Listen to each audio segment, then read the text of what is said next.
Alors maintenant, on s'en va voir la Sainte-Anne. C'est sûr qu'on on en a un gros. Hein? On a Sainte-Christine avant qu'on va jaser. Oui, on va peut-être au départ. Là, il y en a eu 2 moulins à Sainte-Christine. La Gory Mills de 1868 à 1894, on faisait du carton cuir. C'est important parce que à Québec, il y avait beaucoup de l'usine de chaussures était très développée, donc le marché était très à proximité. On a du recyclage aussi, des chiffons.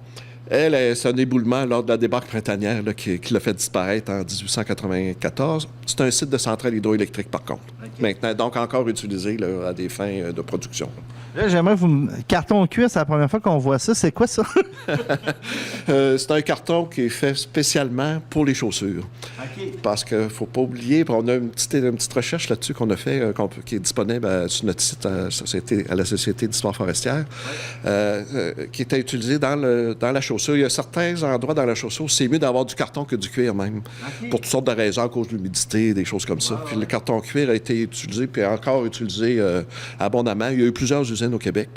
La dernière a fermé il y a l'année 2000, je crois. Il y a 4-5 ans. La dernière a fermé il y a 4-5 ans. Pas dans Port-Neuf, par contre, mais il y a eu plusieurs usines au Québec. Puis ça alimentait essentiellement les usines de chaussures qu'on avait au Québec, et principalement à Québec, dans la ville de Québec. Oh, c'est spécial. Ouais. On s'en va à Glenford Mill. Glenford Mill, aussi à Sainte-Christine, donc en 1880. Ça a fermé en 1911.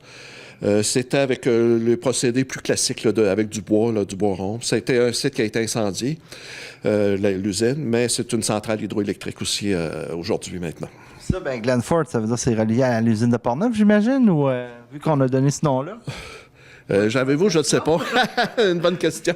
Peut-être, oui, probablement, là, qui était dans la famille, j'imagine. Bon, il y a toute une histoire avec ça, M. Ford, là, qui est arrivé là. Ouais. Alors, de Sainte-Christine-d'Auvergne, on s'en va à Saint-Léonard ou Saint-Raymond. Dans le fond, c'est la grosse usine. C'est ça. C'est la grosse usine qui a existé jusqu'en 2005, donc assez récemment là, pour cette histoire-là, qui a été établie en 1889. Une usine classique, là, avec, on faisait, comme je l'ai dit tout à l'heure, de la pâte chimique, de la pâte mécanique, avec du bois rond. On faisait du papier journal avec ces 2 sortes de pâtes-là, puis on faisait du papier d'impression. Mais toute la révolution du numérique là, a amené dans les médias électroniques là, cette révolution-là.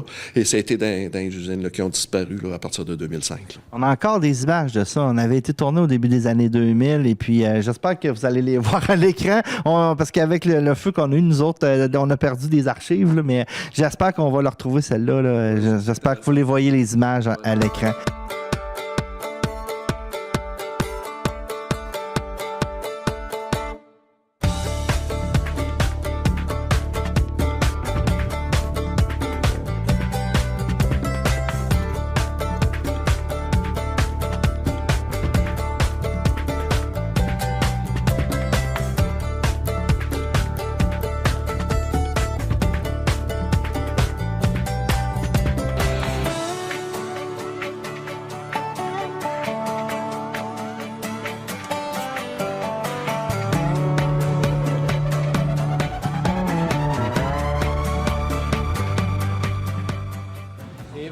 À remettre. On vous a préparé un petit communiqué, mais je pense que M. Lavigne va vous le résumer avant. Alors, M. Jules Lavigne, le directeur général, je vous laisse entre ses mains, puis moi, je vais distribuer le communiqué. Je voudrais vous souhaiter la bienvenue. Pour commencer, on est honoré de votre visite. Il y a des gens tantôt qui me demandaient pourquoi organiser cette journée de porte ouverte. Bien, en fait, depuis le 1er octobre, l'usine qui appartenait auparavant à Papier Mallette appartient à 100% à Tembec maintenant. Et puis, on voulait profiter de cette occasion pour en même temps ouvrir la porte au grand public, faire connaître un petit peu ce qui se passe au travers nos murs.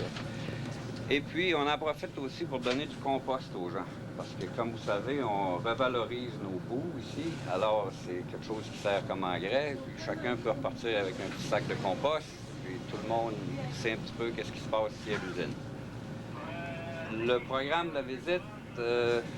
comme on vous mentionnait, on a lancé une invitation publique, puis il y a au-delà de 700 personnes qui ont manifesté le désir de visiter. Puis je crois qu'on va atteindre le nombre de 800 personnes, parce qu'il y en a qui sont arrivés sans avoir réservé. Ça fait que on est agréablement surpris de cela.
simplement.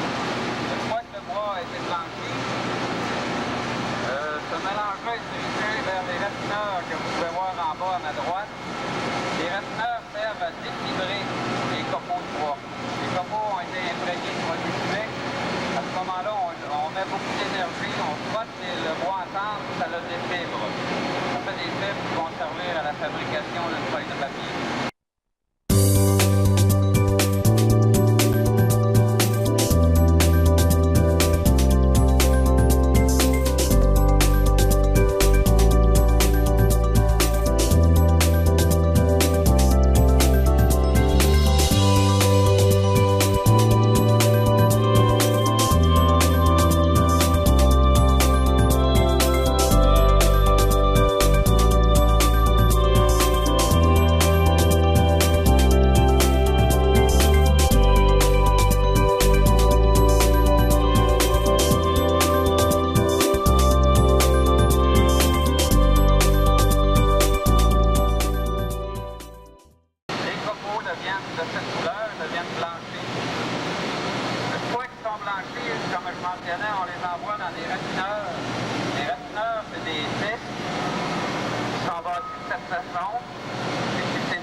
C'est la salle de contrôle de toute l'usine de pâte. En fait, à partir des écrans, des claviers, ils contrôlent soit le démarrage des pompes, soit le dosage des produits chimiques, l'alimentation de copeaux. Il y a une personne qui opère ici, puis il y a une autre personne qui travaille dans le champ, qu'on appelle, soit pour faire des tests, ou pour faire des manœuvres, soit pour ouvrir ou fermer des valves. Évidemment, il y a une personne ici 24 heures par jour. C'est à la fine pointe de la technologie, cette partie-là de l'usine. Ici, bien, vous avez un autre exemple de plaque de raffineur. C'est la même chose qu'il y a à l'extérieur. C'est au travers de cet équipement-là que le gros de la fibrillation du bois se fait. Vous avez deux types de quadrillage. Un grossier, qui sert à déchiqueter le copeau, et un quadrillage un peu plus fin qui sert à produire la pâte sous cette forme-là. Celui-ci sert pas. Celui-ci, c'est l'entrée de copeau, juste pour placer, pour orienter le bois. Est-ce qu'il y en a qui auraient des questions à ce stade-ci? Les experts sont là. Allemand ou autre chose de tout ça? Ça, c'est une technologie européenne. Ils appellent ça le procédé APMP. On est les seuls en Amérique du Nord qui possèdent encore cette technologie-là. Comme je disais tantôt, c'est pas un avantage. C'est une technologie qui est coûteuse. Ça coûte très cher de produits chimiques parce qu'on blanchit le bois au lieu de blanchir la pâte. La plupart des usines qui se modernisent aujourd'hui, ils font ça différemment. Ah bon? Fait qu'éventuellement, nous, on va devoir apporter des correctifs pour diminuer nos coûts de production. Anciennement, ici, il y avait ce qu'on appelle le département des meules. Donc, auparavant, le bois arrivait sous forme de bois rond, puis on meulait le bois tout simplement. Fait que lorsqu'ils ont construit le plan de pâte qu'on vient de visiter, ben, ils ont démoli cette partie-là. Aujourd'hui, on s'en sert pour entreposer des rouleaux de machines à papier ou des pièces d'équipement.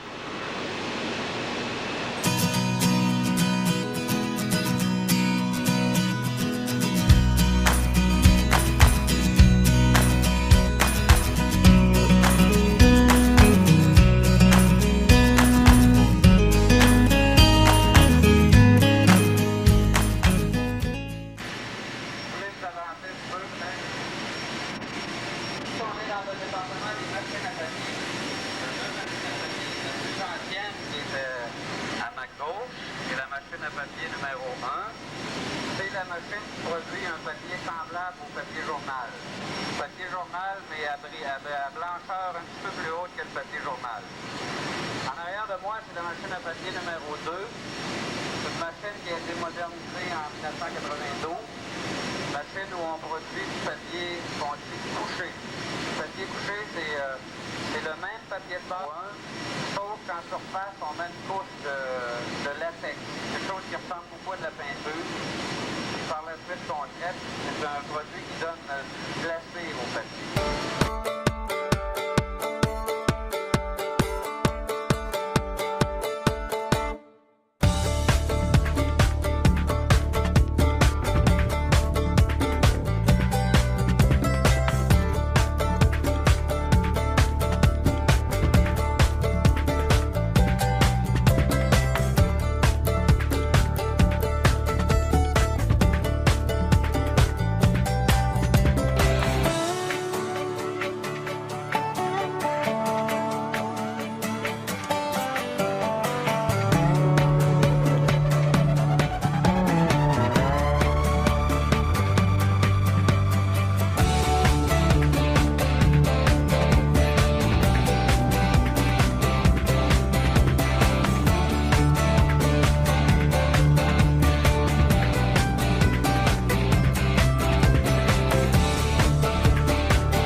Alors, on a fait une petite tournée rapide, mais là, on va maintenant s'attarder aux caractéristiques des moulins. Alors, expliquez-nous un petit peu qu'est-ce que ça avait de l'air.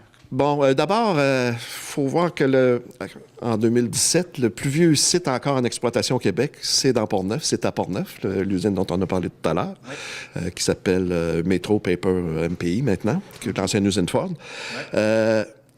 J'en l'ai déjà mentionné, mais je le répète, c'est important. Des moulins de petite et moyenne taille. Puis ça, la limite, c'était vraiment les cours d'eau et la forêt qui limitaient. On n'a pas pu aller sur les grandes tailles des entreprises. C'est pour ça que le déclin a commencé avant, ici. À l'aube de la Deuxième Guerre mondiale, ça a déjà commencé à décliner, alors qu'ailleurs, c'est dans les années 2000, ça s'est produit. Il n'était pas capable de suivre la tendance d'industrie qui était des plus grosses usines. Les plus grosses usines, ça aurait pris des rivières à plus grand débit pour avoir plus de force hydroélectrique, etc. OK. Aussi des familles impliquées, on en a parlé, les Ford, les Logan, les Bird, les Bishop, les Miller, donc des noms anglophones, mais toutes des papetiers là, qui souvent venaient d'Europe, puis qui arrivaient ici avec la connaissance, puis des fois un peu de capitaux, puis ils réussissaient à faire des moulins. Ce qui est le fun aussi, c'est qu'on a des quartiers, on a des noms de rues qui sont restés, c'est ça qui est intéressant. Oui, il y en a plusieurs qu'on peut mentionner tout de suite, si vous voulez, là, très rapidement. Bon, dans Donnacona, on a parlé de Parc des Anglais tout à l'heure, mais la rue Alstop à Cap-Santé aussi. Il y a un kiosque, on fait un kiosque aussi de pâte et papier où ça donne la vue sur l'ancien site de l'usine à Donnacona. À Port-Neuf, on a un barrage, un pont, des rapides, une rue Bishop, C'est un nom qu'on a vu tout à l'heure. L'avenue Ford, hein, les Ford. L'avenue Graham Ford également. On a la rue du Moulin, les moulins à papier. On a la rue Webb, avenue Wooden. C'est tous des noms là, associés au porte-papier. Ça, c'était à Port-Neuf. Il y a une chapelle anglophone à Port-Neuf aussi, il ne faut pas l'oublier. Exactement. Donc, cette empreinte-là est demeurée. Là. Il y a encore des choses. À Donnacona, il y a un beau quartier encore là, où il y avait les dirigeants de l'entreprise là, où ils habitaient, les maisons à Fourni. Là, avec, il y a des beaux points de vue là-bas. Des beaux points de vue, puis on mentionne comment les gens payaient là, pour rester là. C'était... Je ne sais pas si vous le saviez, mais l'an passé, Donnacona fêtait ses 100 ans. Et puis, ils ont fait des panneaux d'interprétation aussi dans le secteur. C'est intéressant. C'est de ça dont je voulais parler. Okay. Là. Ça donne un peu comment les gens devaient payer pour habiter là, puis c'était qui habitait là. C'est vraiment intéressant. Je conseille aux gens d'aller voir ça. À Pont-Rouge, il y a le barrage Bird puis la centrale Bird. Là. C'est encore des noms associés au Porte-Papier. À Sainte-Christine, la route du Moulin, barrage des Chutes Ford, etc. Saint-Léonard de Port-Neuf, route du Moulin. Les moulins à papier, là, on avait des rues du Moulin et des routes du Moulin un peu partout. Donc, même s'il reste rien que 2 usines, il y a des centrales hydroélectriques qui restent, qui sont dans les anciens sites. Et puis, il y a ces noms-là qui sont restés sur 6 municipalités où il y a eu des moulins à papier. Il y en a 5 au moins qu'on a pu recenser quelques exemples de noms associés à la transformation du bois en papier. Alors, on va revenir à notre plan. Désolé, hein, moi, je suis un petit peu tannant pour ça. On va vous laisser continuer avec les caractéristiques. Oui, je l'ai mentionné tout à l'heure. Au début du 20e siècle, la famille Ford, il détenait 5 moulins dans la région. Il y en avait 8 ou 9 qui étaient en exploitation. Ça fait que plus de la moitié des moulins, c'était la famille Ford qui les contrôlait. Donc, une famille importante. Il y a eu des innovations aussi. Le déclin a commencé tôt, mais au début du 19e siècle, il y a des choses importantes qui sont passées dans les moulins ici. D'abord, la première machine à cylindre au Québec, c'est une technologie, je n'entre pas dans les détails, mais c'était quand même la première au Québec en 1837. Puis la première machine foudrinier, foudrinier, c'est vraiment la machine classique pour faire du papier journal ou des papiers d'impression. Puis c'est la première au Canada, était à Port-Neuf aussi, dans la même usine, en 1843, l'usine qui existe encore d'ailleurs, où le site existe encore. Donc ça, c'est en 1843. Donc quand même, c'est vieux, mais il y a eu des innovations, puis c'est ça qui a donné l'élan après. Il faut dire que Port-Neuf, on est des brouillards aussi. Là. Avant ça, je peux pas dire le contraire. Moi, je suis pas de Port-Neuf, je suis de Québec même, mais en lisant ça, oui, je pense que c'est des gens des brouillards. Puis ils ont développé vraiment une belle industrie qui a marqué l'histoire de Port-Neuf, puis l'histoire de ses municipalités, puis l'histoire de ses rivières aussi, là, qui sont tellement importantes dans Port-Neuf. Ben oui. Là, on continue le plan. On est rendu... On a pas mal fini. Oui, parce que moi, c'est important. Je veux conclure là-dessus, parce que tout ce qu'on vous a jasé, là, on a l'air très intelligent, là, mais mais il y a un monsieur en arrière de tout ça, de cette recherche-là. Oui. Et puis, je pense que vous pouvez aller directement sur votre site Internet pour aller voir cette recherche-là. Oui, effectivement. Bon, tout ça, ça vient d'une recherche qui a été menée là, depuis 7-8 ans, même presque près de 10 ans. Là, puis le résultat, une mise à jour qu'on a faite en 2015. Là. Ça s'appelle le survol de l'évolution de l'industrie des pâtes et papiers au Québec. De 1805, première usine au Québec, jusqu'en 2015, à le moment où on a publié ça. Pas eu tellement de changements là, depuis ce temps-là. Les seules choses qui arrivent maintenant, c'est des fermetures. Là. Oui. C'est à peu près ça. Donc, chaque moulin a été recensé. On ne pense pas qu'il en manque. À chaque édition, des fois, on en ajoute 1 ou 2 qu'on trouve, mais des usines qui n'ont pas opéré longtemps, là, qui ont été en exploitation 5-10 ans. Là. Mais la dernière, on en avait trouvé encore 1 ou 2. Ça, c'est disponible, cette recherche-là, sur notre site Internet, là, tout à fait gratuitement. L'adresse shfq.ca, pas compliqué. Vous allez dans Publications, Recherche, puis Pâtes et papier, vous allez la trouver, là, elle est assez en évidence. Il y a chaque usine a été recensée avec un peu les caractéristiques dont j'ai parlé tout à l'heure pour chacune des usines de Port-Neuf, mais c'est pareil pour tout l'ensemble de la province.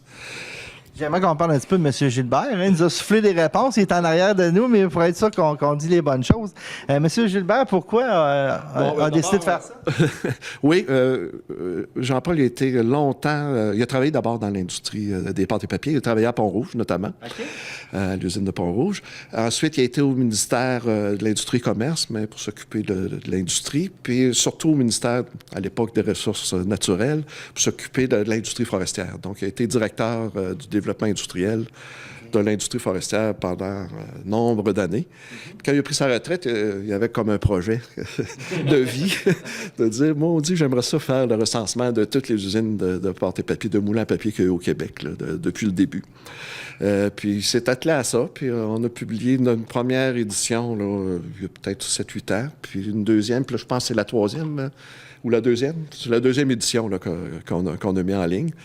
Puis il est toujours à la recherche d'informations. S'il y en a qui en ont, il y avait un moulin à papier pour un siège. On est toujours intéressé là, de savoir c'est où et qu'est-ce qu'il y avait là. Donc, c'est le résultat de sa recherche qui est là-dedans. Puis on parle aussi de l'avenir. Hein? C'est une industrie qui vit beaucoup de turbulences. Mais il y a peut-être de l'avenir autrement que dans les papiers d'impression. On voit là, des gros changements là, qui se font dans cette industrie-là, dans ce qui reste de l'industrie. Puis là, ben, c'est sûr qu'on a parlé, on a résumé une étude, mais il y en a beaucoup sur votre site. Là. Il y a beaucoup d'affaires à trouver. Je pense que c'est une belle petite visite à aller faire. Hein? Oui, je vous conseille de venir. Il y a des recherches. On a fait, moi, avec Jean-Paul, justement, une sur l'histoire, un peu de la même façon, mais sur les panneaux de bois. On a fait quelque chose sur le bardeau de cèdre. Puis il y en a d'autres genres, là. Par exemple, toute l'histoire de la cartonnerie de Cabano, comment ça s'est fait, là. C'est le résultat d'une révolte populaire, c'est dans le titre. On a un bénévole aussi qui nous a fait ça. Donc, c'est souvent des bénévoles qui nous font ça. Puis il y a des recherches aussi un peu plus spécialisées, là. Puis là, qu'il y a eu des subventions. On a travaillé, entre autres, avec l'Association forestière des Deux-Rives, sur certaines études qui sont là-dessus. On a notre revue qui paraît 2 fois par année, qui est très intéressante. La dernière porte sur les 50 ans de recherche au gouvernement du Québec en foresterie. La précédente, c'était sur les consultants forestiers. On a eu sur les villes et villages et la forêt. On a différents thèmes de même. On a 16 revues jusqu'à maintenant là, qui sont disponibles sur notre site Internet tout à fait gratuitement. Ben, hey, merci beaucoup. C'était très, très, très intéressant. Puis on invite les gens à aller voir votre site. Je pense qu'effectivement, j'allais faire un petit tour hier soir, puis c'est une mine d'informations. J'ai manqué de temps. J'étais en train de coller sur votre site. Là. Ça fait des jeux de mots. D'ailleurs, ceux qui s'occupent de notre site, d'ailleurs, ils nous l'offrent gracieusement. Là, on est hébergés gracieusement parce qu'ils croient à notre mission, mais ils trouvent, ils disent, vous avez des documents.